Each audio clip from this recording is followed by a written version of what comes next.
রহমান রাহিম। দেখেন প্রিয় দর্শক, আজকে এমন একটা পরিবারের মাঝে আসা পড়ছি, খুবই অসহায়। একটা ঘরের মাঝে দুইটা মানুষ অসুস্থ।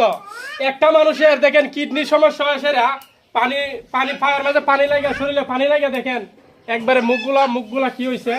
আর এই যে দেখেন, যে ঘরের মাঝে যে মানুষটা উপার্জন করে ফ্যামিলি পালবে, আজকে ওই মানুষের একটা পাও নাই।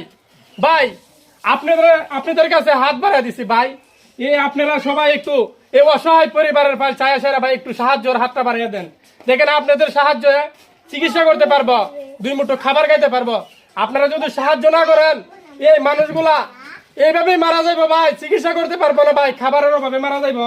দেখেন উনির কিডনিটা কিন্তু একবারে নষ্ট হয়ে যাইতেছে, পাগুলা দেখেন ভাই। আপনারও তো মা, ঘরের মাঝে এরকম মা আছে ভাই, আপনার নিজের মা মনে করে আল্লাহর হস্তে ভাই একটু সাহায্য করেন। সাহায্য করতে না পারলে ভাই দয়া করে ভিডিওটা শেয়ার করে ধনবান কোনো ব্যক্তির কাছে পৌঁছে দেন ভাই, যেন তাদেরকে সাহায্য করার মতন একজন ভাই দাঁড়াইতে পারে। সবার কাছে অনুরোধ রইল ভাই।